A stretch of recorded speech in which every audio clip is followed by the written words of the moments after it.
He said if the Eagles do use a first-round pick on a wide receiver, it would be the third straight year they've done so after taking Devontae Smith last year and Jalen Reagor in 2020. The Eagles would be just the second team in the common draft era to draft a wide receiver in the first round 3 straight years. The Lions did this from 2003 to 2005. So, McShay, the Eagles going for another wideout here. What's your thoughts on adding Chris Olave to this team? I like it. If you don't have them, you need to get them. And just ask every general manager in the NFL right now that's paying the kind of money they're paying for these wide receivers. You've got to have game breakers. And so, yes, they've drafted the last 2 years first rounders. They hit on one, they missed on another. So let's go get another weapon. And Chris Olave would be a great fit. He's a vertical threat. That's what he does. Track star, ran a 4.39 at the combine. And it's not just track speed. He's great at tracking the ball vertically, and he's a silky smooth route runner who just knows how to use his body and his body control to get open down the field. So I think that would be a great addition to the Eagles if that's one of their 2 first-round picks in this year's draft. You know, Todd, you talked about Jameson Williams out of Alabama a little bit earlier, how even despite the ACL injury, he's climbing back up. A lot of people thought number 1 wide receiver coming into this year if he did not get injured. What do you think about him climbing into the top 10, and why is that happening now? Well, it's not a guarantee it will happen, but we were worried that, is he going to be late first, like 26 to 32? And now we're talking about 10 to 15, 17 in that range. And the reason is, first of all, he's ahead of schedule on the ACL tear recovery. But most importantly, when you put on the tape, and everyone kind of this time of year goes back and studies when you're trying to compare the receivers, it's not even close, Laura. This dude is unbelievable vertically. The ball's in the air. SEC defensive backs have 2 steps on him. By the time it comes down, he's 2 steps behind him and makes the catch.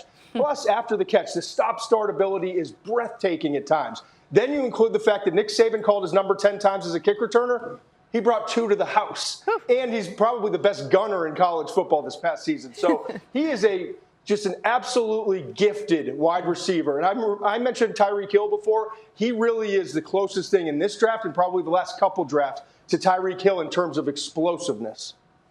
Yeah, it's one of those deals where that ACL scares me just a little bit. And I understand it's different now. It's like basically cracking a nail, putting a Band-Aid on it, and going back out there and completing your task.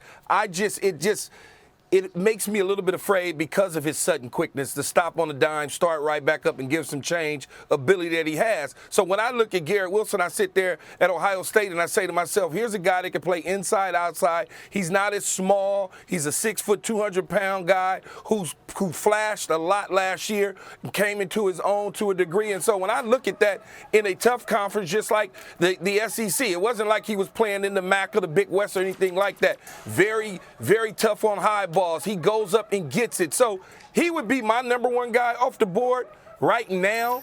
I have my guy Drake London, but it all just depends on what exactly you're looking for in the draft, Todd.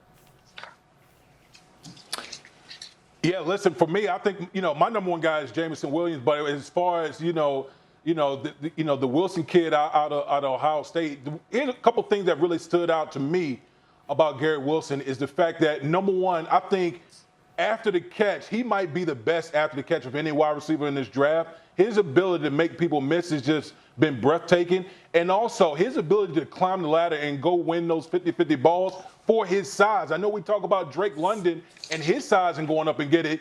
Garrett Wilson, his ability to go up and get the ball in the air, those 50-50 balls is really, really good. So, listen, I think, combine his speed and the after-catch ability and his ability to go up and get the ball, he's a guy that easily could be the number 1 wide receiver in this draft as well. Hey, Todd, while we're at it, we're talking about wide receivers here. Let's take us through a few players on your all-satellite team, players who are best in space. Let's start with Arkansas wide receiver Treylon Burks. Yeah, it's a 13th annual all-satellite team. It's more prestigious than the Heisman and the Biletnikoff. There's no question about it. This is where you want to be. Congratulations to Jameson Williams. He goes on the list, the long list of exceptional playmakers. But we'll start with Treylon Burks because we already talked about Williams a lot. Burks is a unique cat. He's a 6'2", 225-pounder who loves the slot. So he's a matchup piece on the inside. He's so good after the catch, too. Yes, you see down in the field, vertical ability, but he breaks tackles. He can break an ankle every once in a while, too. This guy is a unique player who's going to be a late first-round pick. Then Calvin Austin. I love Calvin Austin. Pint-sized dynamite is what he is. 5'8", 170 pounds. He had a 4.32 in his 40-yard dash, third among receivers. 39-inch vertical, third among receivers. The best three-cone, the best short shuttle, and he did it on the field too. 15.5 yards per catch, 7.2 of those came after the catch this past season. Then you get down to Wan'Dale Robinson. Whew, he's lightning.